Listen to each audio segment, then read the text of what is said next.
All right, hello, this is a video where we're looking at the fundamental theorem of calculus, part 1. So just to get started, what we've got here is the fundamental theorem. So there are two parts that we're talking about, and the big idea here is that this is going to establish a relationship between differential calculus and integral calculus. So these are the two big branches of calculus that we study. And the main idea is that these are inverse processes of each other. We'll talk about that in just a little bit. So in this video, we're going to look at part 1. There's two parts, like we mentioned. And the first part of fundamental theorem of calculus is suppose f is a continuous function on the closed interval a to b. If this new function g of x, which we define to be, well, it's kind of like we might call it like an accumulation function. It's going to be the value of this integrand, this function f, from a, specified a, up to x, where x is our input. If we define that function that way, then g prime, the derivative of g, is f of x, that same f that we've got right there. So one of the things we want to note is that this really is a function of x. We put in different values of x here. We might say, we'd have a specified, maybe a is 0 and x for different values, 1, 2, pi over 2, whatever it might be. We get an output. We get a defined output. This is a continuous function, and so that exists. If our function is positive with x being greater than a, then we can think of this in the normal way we've recently been thinking of, and that is as an area problem. And this is what I said earlier. It's kind of like an accumulated area function. So the idea being, let me change colors here. Suppose I had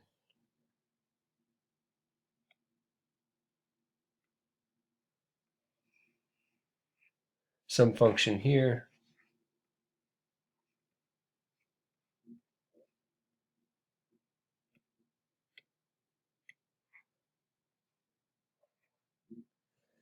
then g of x would be whatever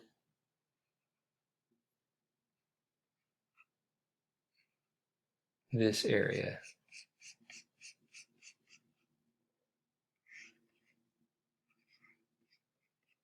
Whatever that equals. So x can vary. If x is less than a, then it would be a negative value. Anyway, the whole point is that's what we mean by the accumulated area function in the case where f is positive.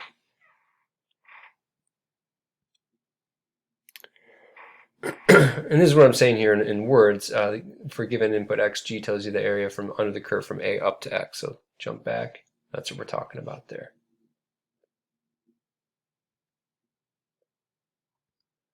Okay, so what this is saying is that g is an antiderivative of f. G defined this way is an antiderivative of f. And that means, again, reminder, g prime equals f. So given how we define g, we see that if we integrate f, somehow that gets us to g, and then differentiate, we end up back with f again. And that's kind of what we mean when we say these are inverse processes of each other for at least one direction. Okay, so how does this work? Suppose we've got this function here.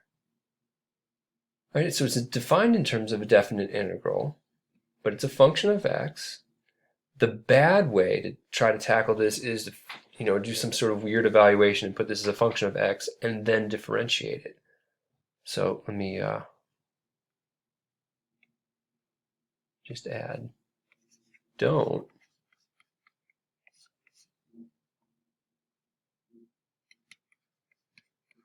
Integrate, then differentiate.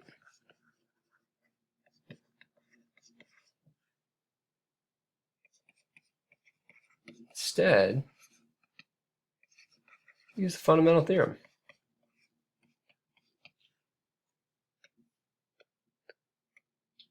So let's see what that looks like.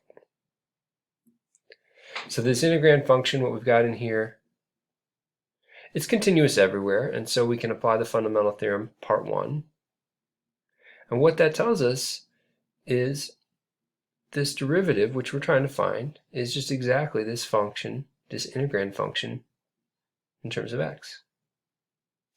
So that's a good way to do it. We don't want to integrate this and then differentiate it. I don't know how to find that antiderivative, to be honest with you. If we went by definition, that is a total nightmare to try to do. So this theorem helped us here. It helps us in a lot of ways, actually, that we don't always see, but this is an example. One thing we want to note is, of course, we want to apply this correctly. And one of the first notes there is looking at the limits of integration. And so if we think back to the theorem, let's slowly jump back here. Here we go. Remember that our upper limit there is that variable x, and our lower limit is a constant. If we don't have that, then we might have to do some kind of fiddling around to get that lined up just right. So that's kind of the warning here.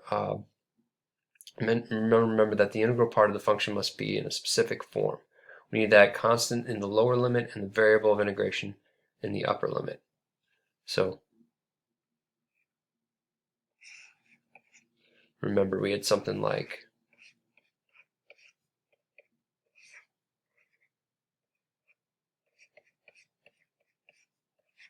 it's supposed to look like this.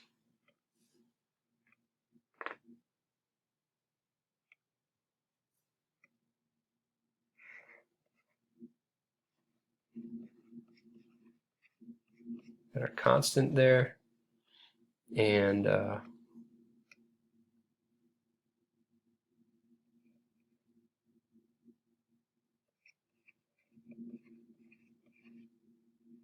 same variable for that upper limit that we have for our function.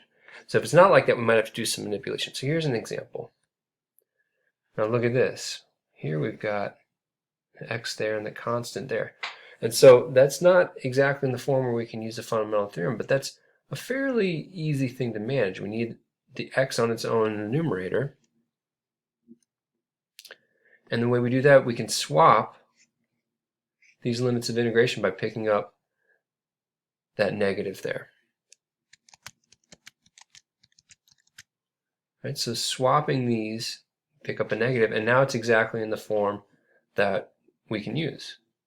You can apply the theorem. The theorem tells us, look at this, f prime is going to be negative, from the negative there, x squared minus square root of x plus 5. And if you distribute the negative through, it would look like that. Right? Quick note here, that's for x greater than or equal to 0, where this is defined, and where it is defined, it is continuous.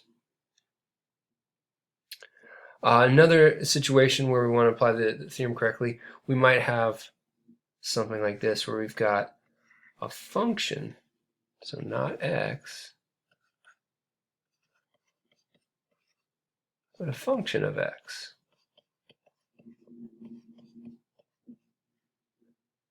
All right, so if that's the case, if we're going to differentiate, well, it turns out this is an application of the chain rule. We'd pick up that derivative as a factor. This is what we mean here. All right, so we would have p of x as that input, and then we pick up that factor p prime. So here's what that looks like. Suppose we have something like this. So kind of a cautionary note here.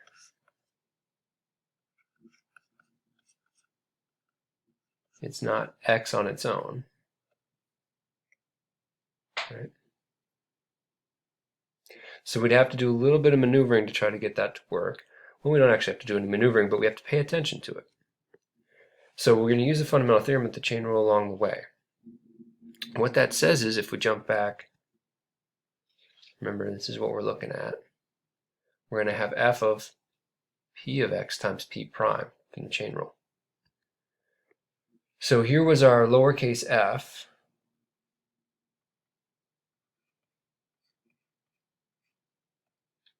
So I'm going to use what we call p of x, but that upper function there as the input, right? So sine of t, well, it's sine of that function plus t cubed. Well, it's plus that function cubed minus 1. And then we pick up this would be p prime of x.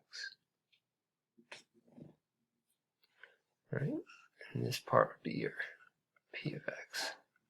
Putting everything in quotes just because that was the notation we used, but whatever that function is up there. All right, so that's a little tricky. So the theorem is really great, but we got to get it in just exact form in order to use it. So if we've got, kind of out of order, maybe we have the variable down here, we might have to do some switching using integral properties, or maybe we've got a function of x, not x itself, and then we've got to use the chain rule. So nothing we can't handle, but something we want to pay attention to. All right, and that's the fundamental theorem, part 1.